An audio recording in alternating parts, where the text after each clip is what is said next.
નમસ્કાર વિદ્યાર્થી મિત્રો, તપોન ગ્રુપ ઓફ સ્કૂલ સંચાલિત આપણી યુટ્યુબ ચેનલ તપોન સાયન્સ એકેડમીમાં હું શિલ્પા મેમ આપ સર્વે વિદ્યાર્થીઓનું હાર્દિક સ્વાગત કરું છું. JEE NEET 12 science chemistry chapter 2 solid state lecture 8.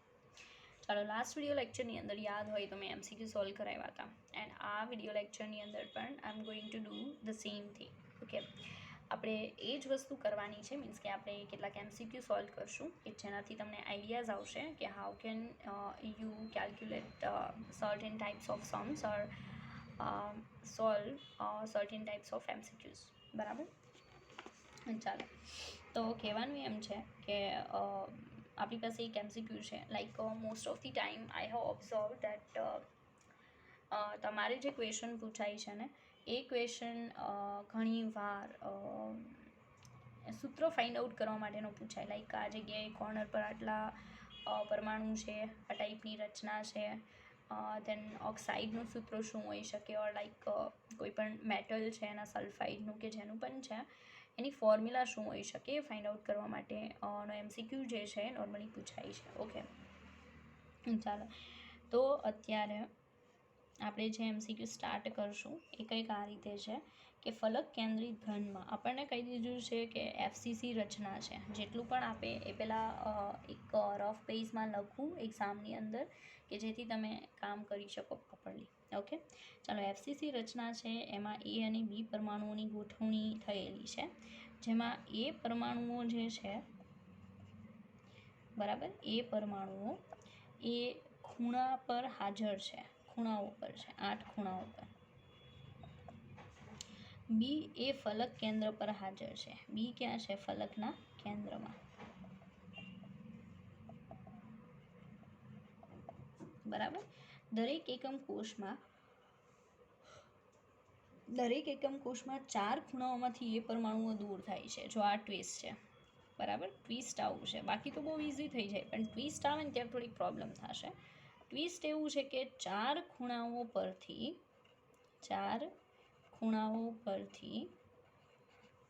એ પરમાણુઓ દૂર થયેલા છે. એ પરમાણુઓ દૂર થયેલા છે. બરાબર. તો પદાર્થનું સામાન્ય સૂત્ર શું હશે? What is the formula of this particular compound? Okay, તો પદાર્થનું સૂત્ર શું હશે? પદાર્થનું સામાન્ય સૂત્ર is equal to question mark. આ આપણો ક્વેશ્ચન છે. ઓકે, ચાલો, તો આને આપણે સોલ્વ કરવાની ટ્રાય કરશું. તો પ્રોપર ધ્યાન આપવું.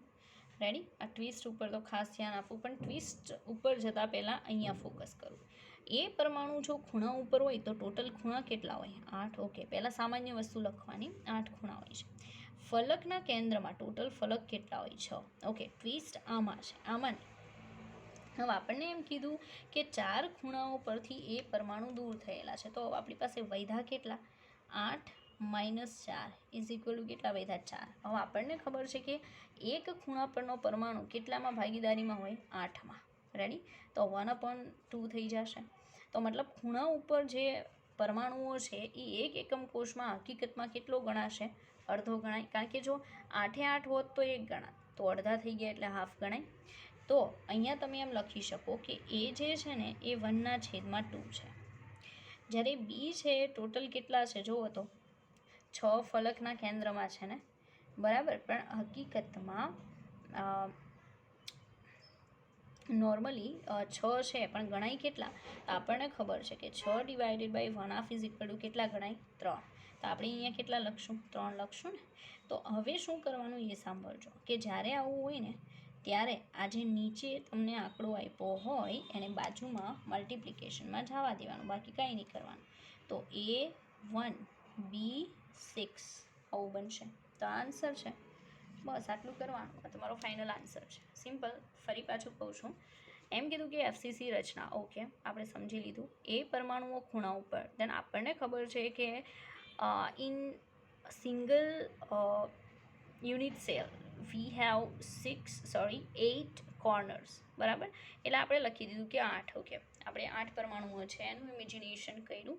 પછી બી ફલકના કેન્દ્રમાં, ઓકે, ફેસ છે એના સેન્ટરની અંદર ટોટલ 6 થશે બી. ઓકે, ટ્વિસ્ટ એવું હતું કે 4 ખૂણાઓ પરથી એ પરમાણુ દૂર કર્યા, આપણે કેન્સલ આઉટ કર્યા. કઈ રીતે? 8 - 4 કેટલા વધ્યા? 4. હવે જો 8 પરમાણુ કોર્નર્સ પર હોત તો એક એકમ કોષ દીઠ પરમાણુ કેટલા ગણાય? એ 1 ગણાય, પણ 4 જ છે ને, તો કેટલા ગણાય? હાફ. એ અહીંયા લખી દીધું કે એ છે એ હાફ છે એક એકમ કોષ માટે. બી છે એ કેટલા થાય? 3 થાય ને, બિકોઝ ફલક ટોટલ 6 હોય, પણ એક ફલક કેટલામાં ગણાય? 2માં, એટલે હાફ કરવું પડે. તો 6/2 એટલે કેટલા થાય? 3. તો એ 1/2, બી 3 આવ્યું. જ્યારે પણ આવું હોય ત્યારે ફોર્મ્યુલા ફાઇન્ડ આઉટ કરવા માટે જે અહીંયા નીચે આંકડો હોય ને એને અલ્ટરનેટ મલ્ટીપ્લાય કરવાની. 1 ને 1 આરે મલ્ટીપ્લાય કરો તો 1 જ આવશે, પણ 2 ને 3 આરે કરો તો 6. તો આપણો આન્સર છે. ઓકે, ચાલો આગળ જોઈએ.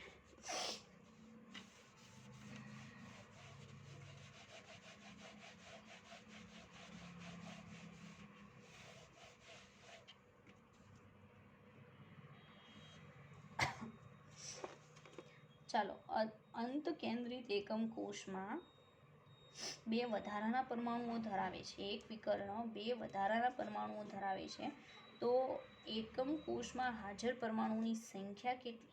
ઓકે, સવાલ એવો છે આપણો સેકન્ડ કે અંત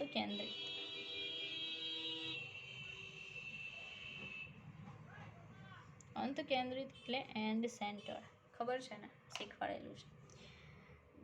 એક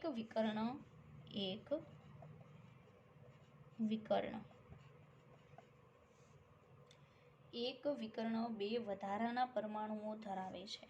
વિકર્ણ 2 વધારાના પરમાણુઓ ધરાવે છે.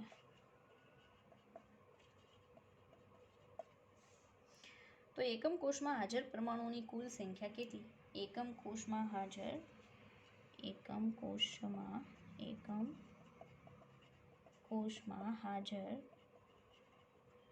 કુલ પરમાણુઓની સંખ્યા.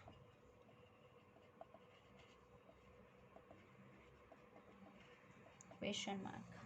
રેડી? ઓકે. હવે નોર્મલી આપણને ખ્યાલ છે ત્યાં સુધી તમે જોઈ શકો, લાઈક હું અહીંયા ડ્રો કરું છું, આપણે જોઈને જ મીન્સ કે આકૃતિ ઉપરથી સમજવી. રેડી?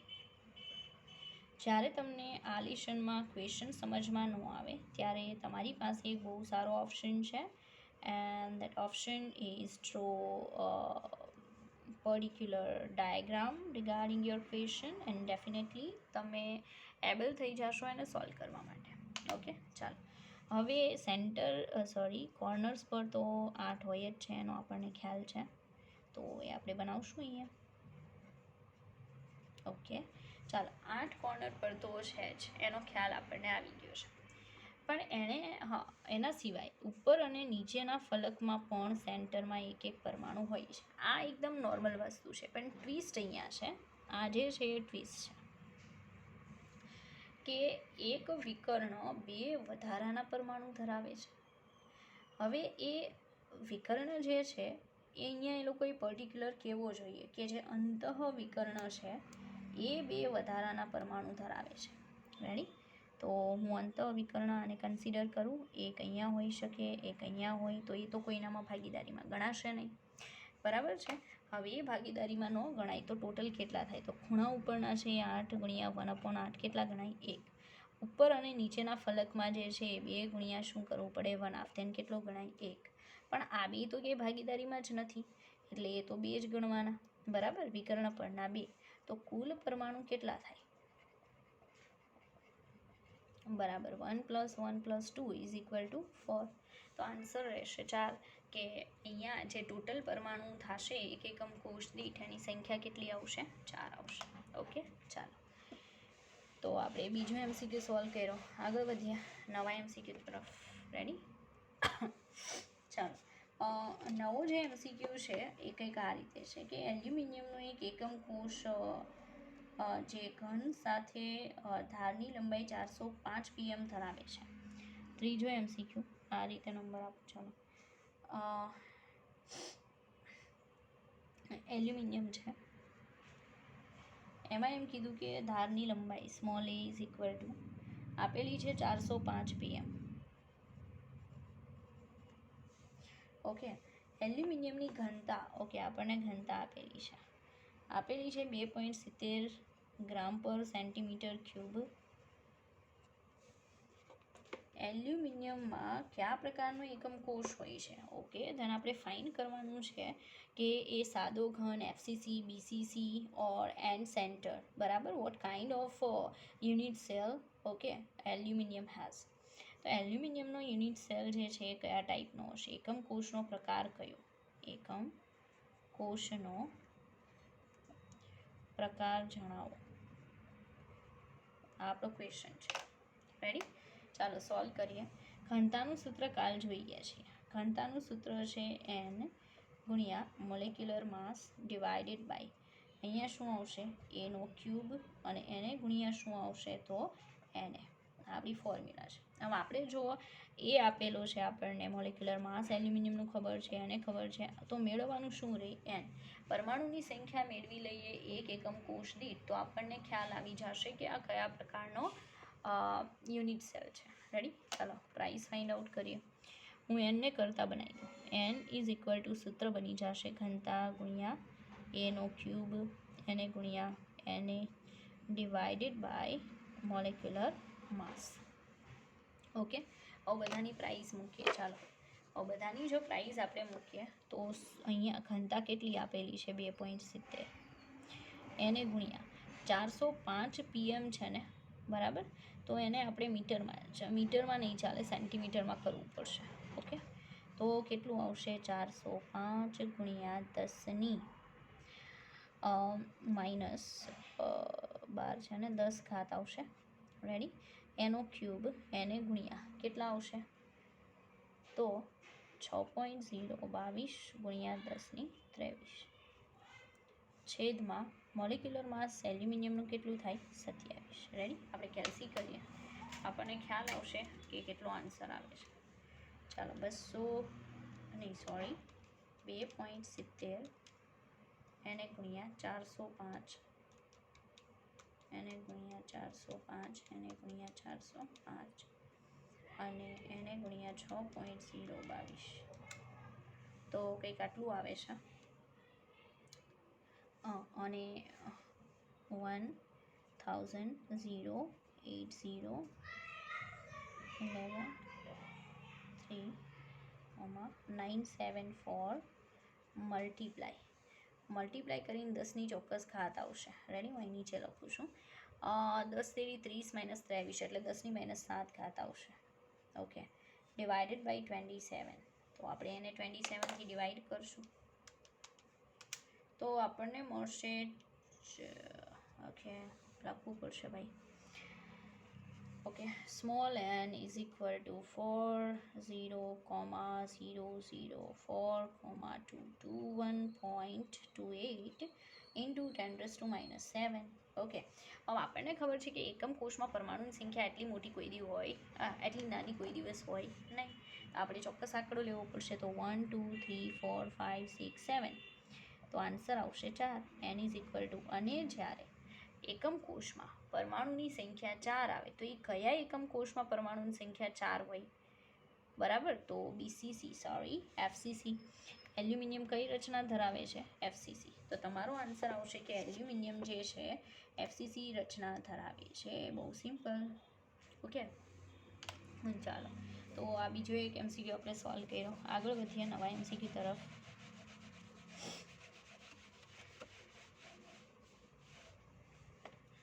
ચાલો ચોથો એમસીક્યુ.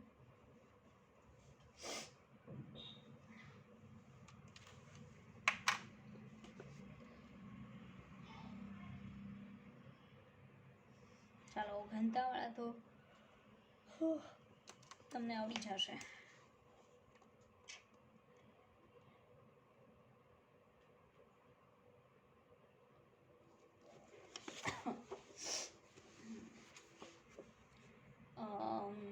કંઈક અલગ ટાઈપનો હોય એવો દાખલો કરીએ આપણે. બરાબર? ઓકે, ચાલો આ થોડો અલગ છે, જેના ઉપર ફોકસ કરીએ. સવાલ એવો છે કે પોટેશિયમ ધાતુ, ઓકે, પોટેશિયમ મેટલની વાત કરેલી છે. પરમાણુઓની ફલક કેન્દ્રિત ગોઠવણી થયેલી છે, ઓકે, ધેન એફસીસી રચના છે. એકમ કોષની ધાર સ્મોલ એ આપેલું છે 0.574 અને મિલીમીટર છે. રેડી. પણ બે પોટેશિયમ ન્યુક્લિયાઇનનું ટૂંકું અલગીકરણનું મૂલ્ય શોધો. ચાલો, મતલબ બે પોટેશિયમ જે છે ને, કોઈ પણ બે પોટેશિયમ ન્યુક્લિયાઇનનું ટૂંકું અલગીકરણનું માપન કરો. ઓકે, ચાલો, તો હું રચના ડ્રો કરીને તમને સમજાવું.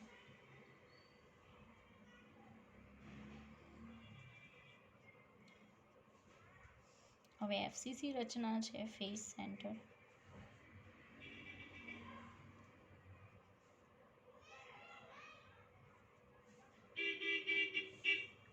ઓકે, એફસીસી રચના છે તો આપણને ખ્યાલ છે કે અહીંયા આ જે પરમાણુ હશે ને, બરાબર, એ પરમાણુ આ રીતે હશે. મીન્સ કે બે પોટેશિયમ જે છે ને એના પરમાણુઓ વચ્ચેનું જે ટૂંકું ડિસ્ટન્સ હશે ને, આર અને આર કેટલું હશે? 2r જેટલું હશે. મતલબ આપણે એને 2r ફાઇન્ડ આઉટ કરીને બતાવવાનું છે. ઓકે, એફસીસી રચનામાં આર અને એ વચ્ચે રિલેશન શું હોય? તો આપણને ખ્યાલ છે કે ફેઝ સેન્ટર રચના હોય, ફેઝ સેન્ટર, ત્યારે four R is equal to √2a હોય. આ તો ખ્યાલ જ છે ને.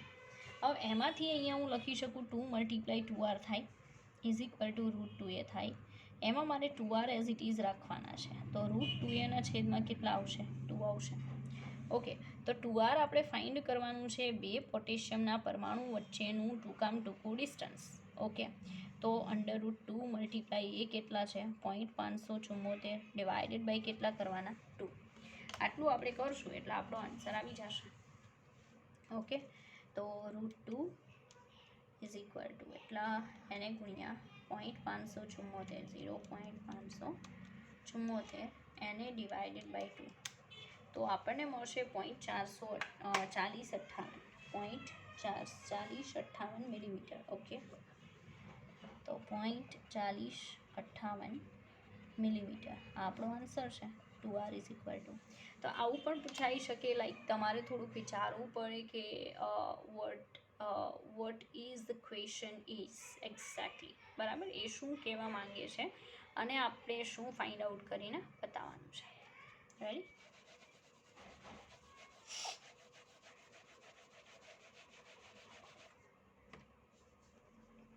ચાલો, પાંચમો ક્વેશ્ચન.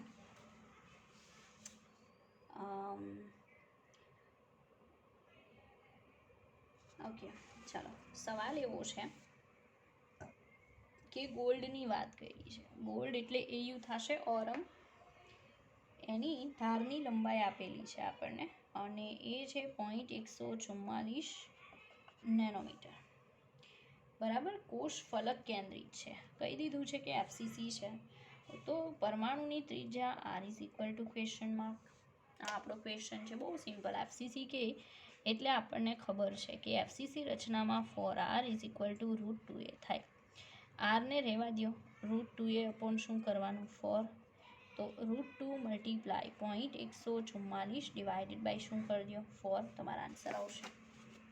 બરાબર. ચાલો આપણે ગણતરી કરીએ કે √2 multiply 0.144, okay, divided by 4 is equal to 0.0509. કેટલો આન્સર આવશે? 0.0509. 0.0509. રેડી. આટલો આપણો આન્સર આવે છે નેનોમીટરમાં. 0.0 નેનોમીટર. રેડી. તો એટલું કોઈ ડિફિકલ્ટ નથી. આના એમસીક્યુ તમે ફટાફટ અને બહુ ઇઝીલી સોલ્વ કરી શકશો. ચાલો, તો 5. હવે છઠ્ઠો MCQ. Okay,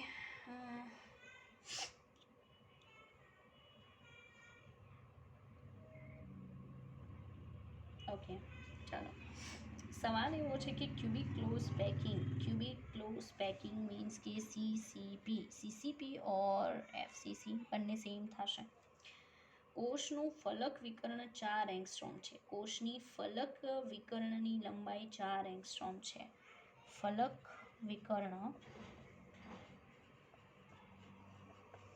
is equal two 4 angstrom. તો લંબાઈ શું હશે? બરાબર, તો ધારની લંબાઈ ગોતવાની છે કે A is equal to question mark.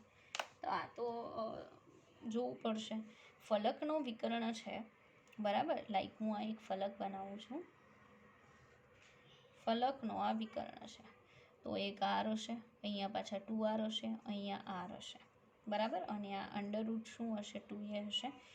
તો 4r is equal to √2a થશે, બરાબર. એ ફાઇન્ડ કરવાનો છે. હવે આખી જે 4rની પ્રાઇસ છે ને એ આપણને 4 એંગસ્ટ્રોમ આપેલી છે. તો અહીંયા હું 4 મૂકી દઉં. √2a મારે એ ફાઇન્ડ કરવાનું છે. એને કરતાં બનાવું હું, બરાબર. તો માટે એ ઇઝ ઇક્વલ ટુ 4/√2 થશે. 4 ભાગ્યા √2 ઇઝ ઇક્વલ ટુ 2.828 આન્સર આવશે. 2.828 એંગસ્ટ્રોમ. રેડી. બસ, તો આ રીતે સોલ્વ થશે, બરાબર. આપણને કીધું કે સીસીપી રચના છે, પણ જ્યારે સીસીપી કહે ત્યારે આપણે એફસીસી લઈ લેવાનું. એનું ફલકનો વિકર્ણ 4 એંગસ્ટ્રોમ છે. આપણને ખબર છે કે r 2r r બરાબર એ √2a બરાબર થાય, અને એ 4r બરાબર કેટલું આપેલું છે? 4 એંગસ્ટ્રોમ. રેડી. એને કરતાં બનાવવાનું છે. ધારની લંબાઈ પૂછેલી છે, આપણો આન્સર આવી ગયો. ચાલો, નવું MCQ. હવે એમાં એમ કીધેલું છે કે સોડિયમ સ્ફટિક અંતઃકેન્દ્રિત ઘન એકમ કોષ બીસીસી રચના ધરાવે છે. સોડિયમ છે, રચના કઈ છે? બીસીસી. ઓકે. એમાં ધારની લંબાઈ આપેલી છે સ્મોલ એ આપણને આપેલી છે 4.29 એંગસ્ટ્રોમ. પરમાણુની ત્રિજ્યા અને એકમ કોષના અંતઃવિકર્ણની લંબાઈ શું હશે? રેડી. આપણને એમ કીધું એકમ કોષના અંતઃવિકર્ણની લંબાઈ અને ત્રિજ્યા r બરાબર ક્વેશ્ચન માર્ક, બરાબર. r બરાબર ક્વેશ્ચન માર્ક અને એકમ કોષના અંતઃવિકર્ણની લંબાઈ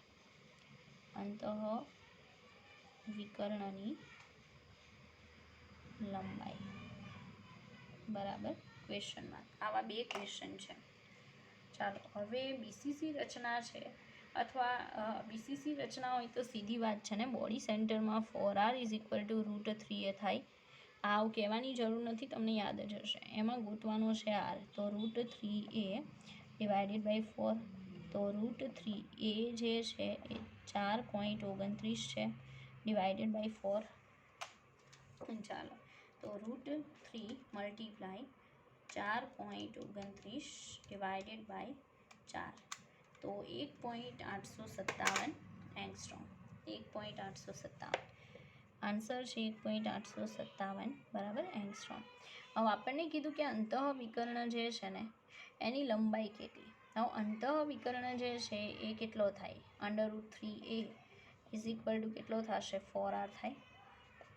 રેડી. તો હું 4 મલ્ટીપ્લાય r કરી નાખું એટલે મને √3a એટલે શું મળી જાય? અંતઃવિકર્ણની લંબાઈ મળી જાય ને, બરાબર. સિમ્પલ છે. તો અહીંયા 4 ગુણ્યા કેટલા? 1.857. તો 4 ગુણ્યા 1.857 આપણે કરવી તો આપણને મળશે 7.43, બરાબર. કેટલું આવશે? 7.43 એંગસ્ટ્રોમ. ઓર 44 કરી શકો છો. પાછળ કોઈ આંકડો પર્ટિક્યુલર છે તો મોટો આંકડો હોવો જોઈએ. ઓકે. તો આપણે એક નવો ક્વેશ્ચન સોલ્વ થઈ ગયો. ચાલો, આગળ વધશું નવા MCQ તરફ. પણ એકના એક ટાઈપના નથી જોવા.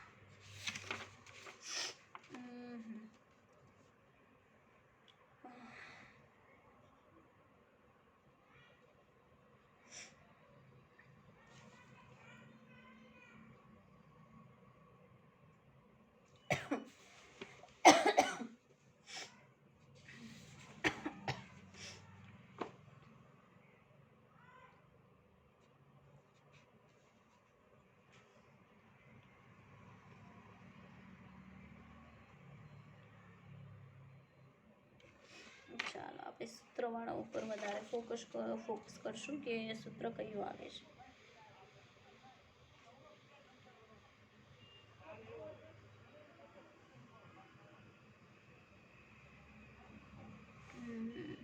એવા તો ફાઇન્ડ કરવા પડશે. ઓકે ચાલો આપણી પાસે એક MCQ છે, સોલ્વ કરીએ. ચાલો 8, 9 જે પણ નંબર આવતો આઈ ડોન્ટ નો. સવાલ એમ છે કે ઘનના બંધારણમાં ઘન લેટિસના ખૂણાઓ પર W પરમાણુ છે. ચાલો ખૂણાઓ પર W પરમાણુઓ છે. ગુજકેટની એક્ઝામમાં પણ ઇવન આ ટાઈપના ક્વેશ્ચન્સ છે, વધારે પૂછાય છે. ઓકે પછી એમ કીધું કે O પરમાણુઓ ધારના કેન્દ્ર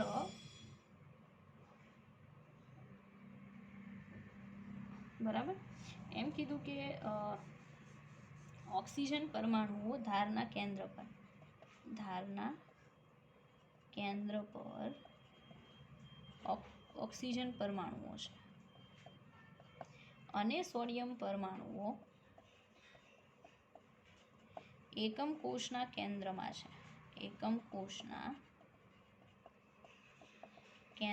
છે. રેડી. તો આપણને સવાલ એમ પૂછેલો છે કે આની સામાન્ય ફોર્મ્યુલા શું.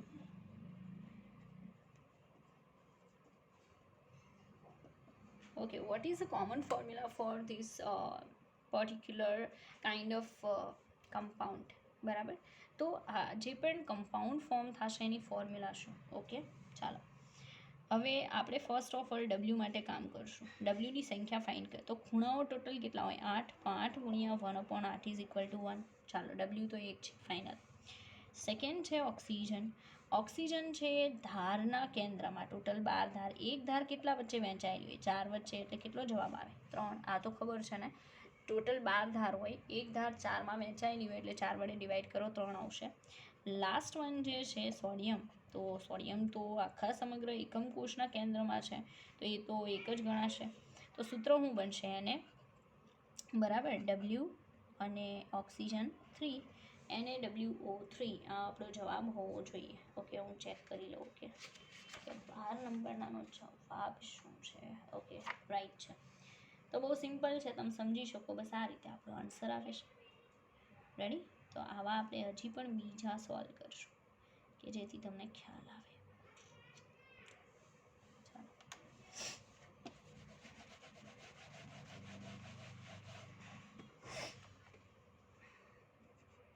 Now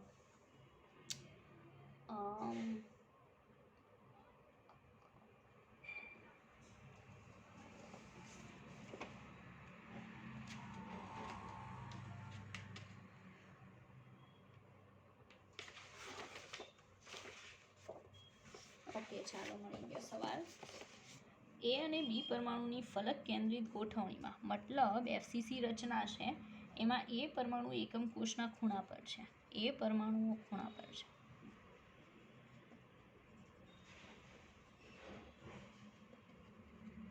બરાબર. જ્યારે B પરમાણુ ફલક કેન્દ્ર પર છે. B છે એ ફલકના કેન્દ્રમાં. એકમ કોષના એક ખૂણા પરથી એ પરમાણુ દૂર થાય છે. એક પરમાણુ ખૂણા પરથી દૂર થાય છે. એક એ પરમાણુ બરાબર. એ પરમાણુ જે છે એ ખૂણા પરથી કેન્સલ આઉટ. રાઈટ. તો એ પરમાણુ જે છે એ 8 - 1 ગુણ્યા 1/8 તો કેટલા 7/8 થયા. બરાબર. બી પરમાણુ છે એ ફલકમાં છે. 6 ફલક છે 1 2માં ગણાય એટલે કેટલા થશે 3. તો શું લખવાનું એ 7/8 અને બી કેટલા લખવાના 3. મેં કીધું જ છે કે તમારે શું કરવાનું કે આ સાઈડ જે એક આંકડો હોય એને અહીંયા મલ્ટિપ્લિકેશનમાં જવા દો. તો A7 અને B24 આ તમારો જવાબ રહેશે. A7 B24 બરાબર. 37/3 રાઈટ. તો આ તમારો આન્સર છે. ઓકે ચાલો આ ટાઈપનો બીજો હજી સોલ્વ કરીએ આપણે એન્ડ ધેન ફિનિશ. ઓકે ચાલો 10 નંબરનો ક્વેશ્ચન. 10મો સવાલ છે કે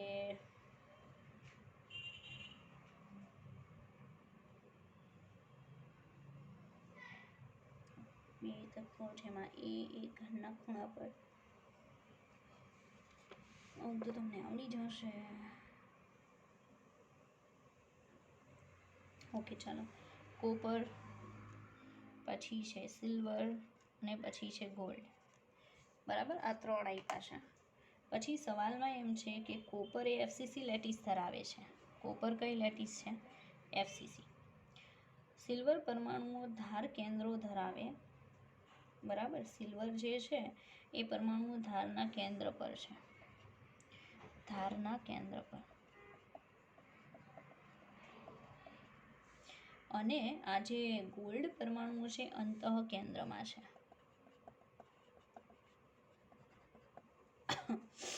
બરાબર, તો ગોલ્ડ અંતઃ કેન્દ્રમાં હાજર છે. તો આમાંથી સૂત્ર શું બનશે? તો સાંભળજો, જ્યારે કોપર છે એફસીસી રચના કે તો એના પરમાણુ કેટલા ગણવાના? 4. સિલ્વર છે એ ધારના કેન્દ્રમાં કે, ક્યાં કે? ધારના કેન્દ્રમાં. તો ધાર કેટલી? 12. એક ધાર કેટલામાં વહેંચાયેલી? 4માં. તો જવાબ કેટલો આવે? 3. ગોલ્ડ છે એમ કીધું કે અંતઃ કેન્દ્રમાં છે. અંતઃ કેન્દ્ર હંમેશા કેટલા ગણવાના? ઉપર નીચે 2 2 ગુણ્યા 1/2 એટલે કેટલા ગણવાના? 1. તો સૂત્ર શું બનશે? Cu4 Ag3 અને Au. આવું આવવું પડે. બરાબર, તો Cu4 Ag2 Au આવું જોઈએ આપણે આવે છે કે નહીં. રેડી? Question number 3. ઓકે, 3. તો Cu4 Ag3 Au. Okay right, તો આપણો આન્સર છે. બરાબર, તો બસ અહીંયા આપણે રાખશું. 10 MCQ જોયા. બરાબર, ખાસ કરીને આની ઉપર ફોકસ વધારે કરજો કે જે પણ આપેલું છે એ લખો, ગણતરી કરો, તમારો આન્સર આવશે. ઓકે.